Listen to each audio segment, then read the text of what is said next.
If you're looking to get into FPV and you don't want the hassle of buying a drone, separate goggles and a transmitter, this BetaFPV Aquila 20 HD could be just what you need. You get this Whoop style drone, some goggles and a controller, and it's all ready to fly. No setup. Just charge some batteries and go and have some FPV fun. But is it any good? I'll show you what it is, exactly what's included, some flight footage, and my opinion on whether you should buy it or not. So let's take a closer look. Hello, and welcome to the Whirly Bloke channel. It all comes in this very nice case. Hopefully we'll get everything that we want in here. Well, let's have a look. So let's start with the interesting bit. Up here we've got the drone itself. All very nice with a battery. And there's a whole load of bits and pieces in here. What have we got? Screwdriver prop remover, USB cable, looks like some spare props, and that looks like a very simple USB battery charger. That's fine. And in the main part here we've got a whole load of instruction manuals, all sorts of bits and pieces. We'll have a look at those in a minute. Then we've got the controller and the goggles. Let's get these out.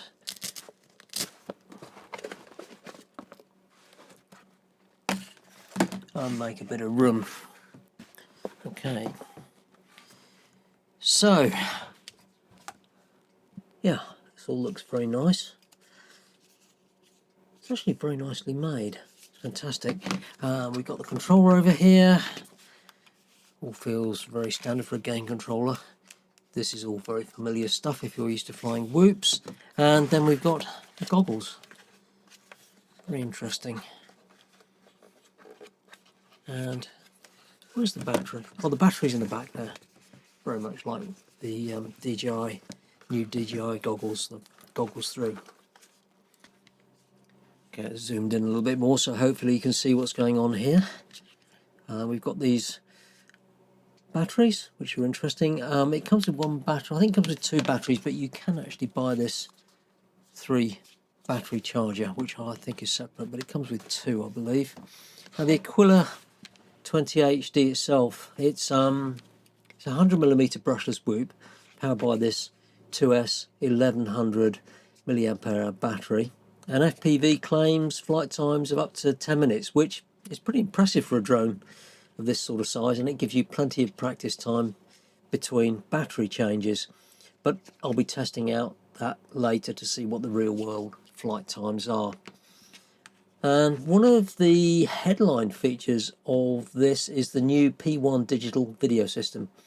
Now, unlike the analog version of this Aquila 20, this is the HD version, and this transmits full HD 1080p video at up to 60 frames a second to these VR4 HD goggles. Now, this system is based on the ArtLink digital FPV ecosystem built around the Artisan AR8003, the 803X chipset. And the claimed range of this is over 400 meters with around 60 milliseconds of latency.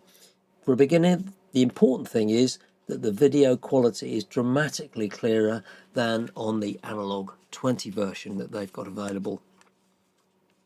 And that just makes it much easier to see obstacles, judge distances, and just generally enjoy the whole immersive digital FPV thing.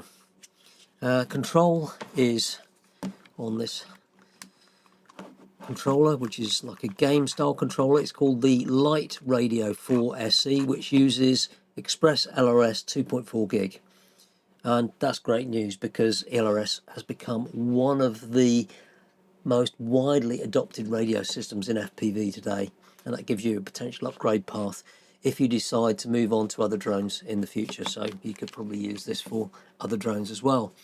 Now, BetaFPV has also focused heavily on helping new pilots how to learn. There's 3 flight modes on this, ranging from a stabilized mode to for beginners, right up to a full manual mode for experienced pilots, acro mode if that's what you're used to.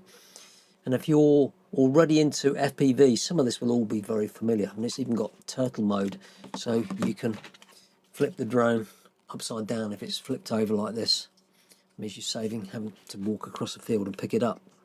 Now this ducted frame, it does look pretty good. I think it's going to take quite a few knocks and bumps that inevitably will come with learning FPV. And combined with these stable flight modes you've got on here, digital video system, and it's complete, ready to go.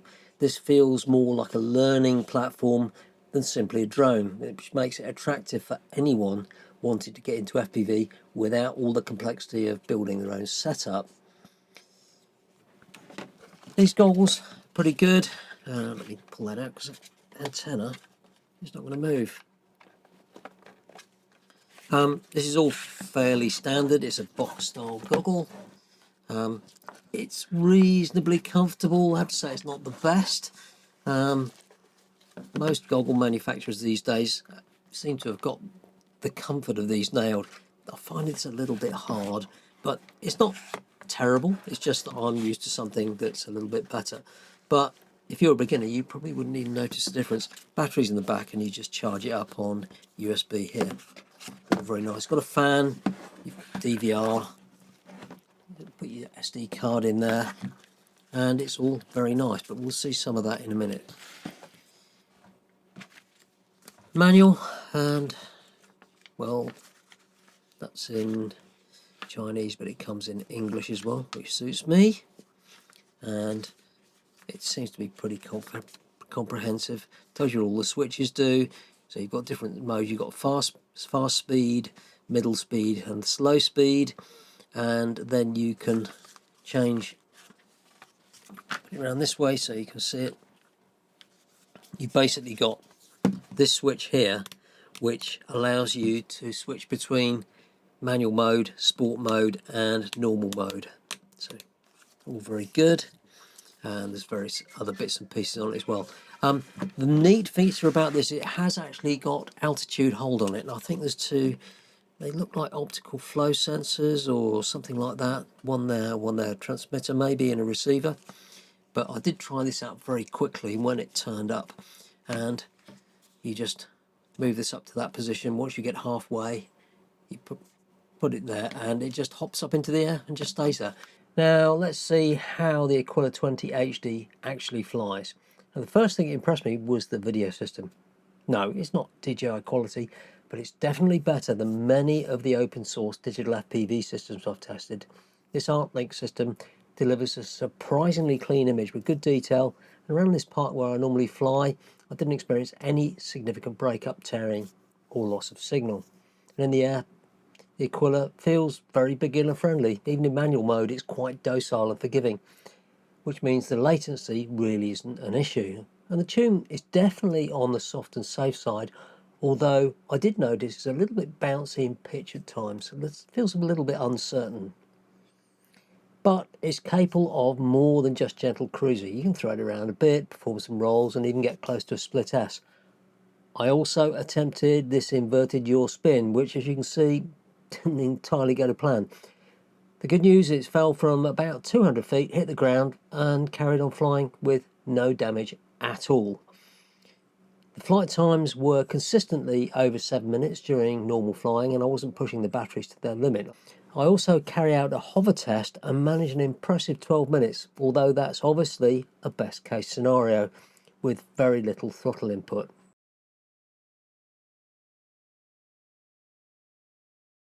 For a beginner focused ready to fly kit, it's surprisingly capable, it's very durable, and backed up by a digital video system that's better than I was expecting. So what's the verdict? Well, I think the clever thing BetaFPV have done here is take what is normally a fairly intimidating hobby and remove almost all the barriers to entry.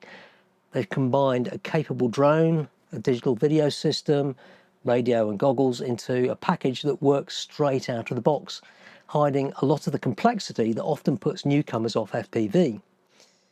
And for complete beginners, features like altitude hold, staple hover, and those various assistive flight modes make learning far less frustrating than it used to be. But unlike many beginner drones, this isn't something you'll outgrow in a weekend. As your confidence builds, you can gradually disable those assists and unlock more of what FPV is really about, right through to full manual mode. And this ArtLink digital system also impressed me. It's not going to replace DJI for experienced pilots looking for the absolute best image quality, but for a ready-to-fly beginner package, it delivers a surprisingly good FPV experience at a much more accessible price point of $350, or about £260 in the UK. All the usual links are below. Most importantly, BetaFPV have actually pulled it off. This Aquilla 20 HD succeeds in being genuinely beginner friendly without feeling like a toy, and that's a difficult balance to get right. Let me know in the comments what you think. I genuinely love to hear your thoughts. And if you found this helpful, a like and subscribe really helps the channel. Thanks so much for watching, and I'll see you next time.